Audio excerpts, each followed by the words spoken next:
Le travail d'improvisation me laisse la place à l'erreur. Et l'erreur permet de trouver des nouvelles formes, en fait.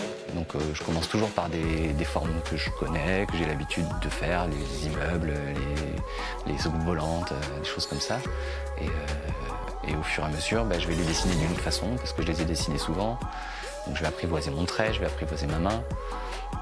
Et au bout d'un moment, je pense plus au personnage ou au truc, je pense plus qu'au trait et à la forme et au geste. Et ce qui est intéressant, c'est ça justement, c'est de se perdre là-dedans et d'accumuler, et de remplir l'espace.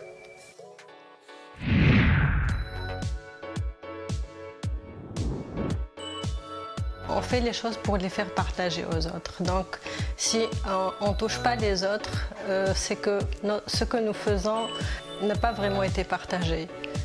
Donc, on essaie toujours de transmettre nos sentiments, mais dans le collectif. On veut vraiment que ça soit partagé, que ça soit ressenti par les autres. Et c'est très important de savoir ce que les gens ressentent, d'être ouvert sur les souffrances, les réactions.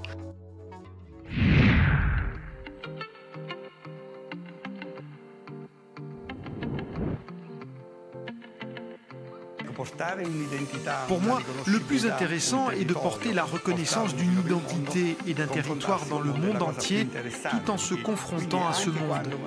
Alors que certains artistes essayaient de se démarquer de la tradition napolitaine et de tous ses symboles, moi, au contraire, je m'y suis accroché avec encore plus de détermination.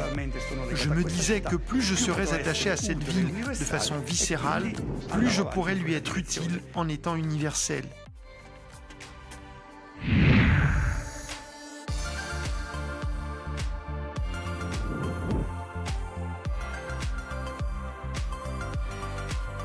J'ai toujours été plus ou moins fascinée par le monde de l'image, en tout cas. Alors au début, plus par une image en mouvement.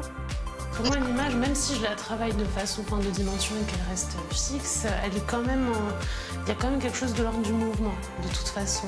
Dans le sens où c'est pas figé et où on peut imaginer on peut toujours imaginer une suite à cette image-là.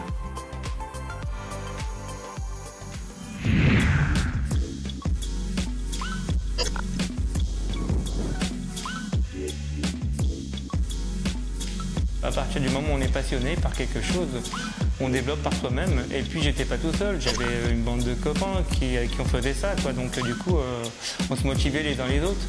Et le graffiti, il y a une part d'ego trip aussi, écrire son nom, l'écrire le plus, et une sorte de compétition avec les autres graffeurs.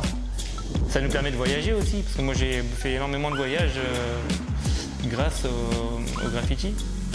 Donc voilà, au final, c'est une ouverture quelque part.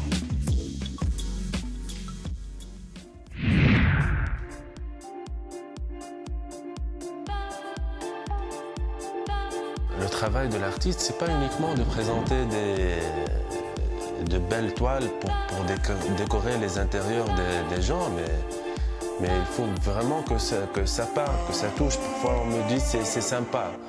Je préfère qu'on me dise c'est sympa que c'est beau.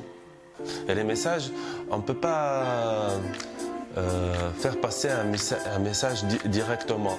Mais moi, je préfère le faire passer d'une manière codifiée. Inciter le percepteur à réfléchir en regardant le tableau. Et après, il peut être interprété d'une infinité de lectures. Je n'aime pas dessiner les choses qui me plaisent, mais par contre, les choses que je veux dénoncer, mais avec une manière humoristique.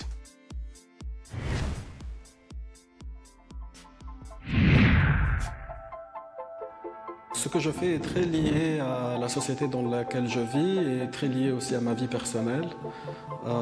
Des fois, on se sent comme un transmetteur et donc on accumule des choses et on cherche le moyen par lequel on peut faire rejaillir ces sentiments.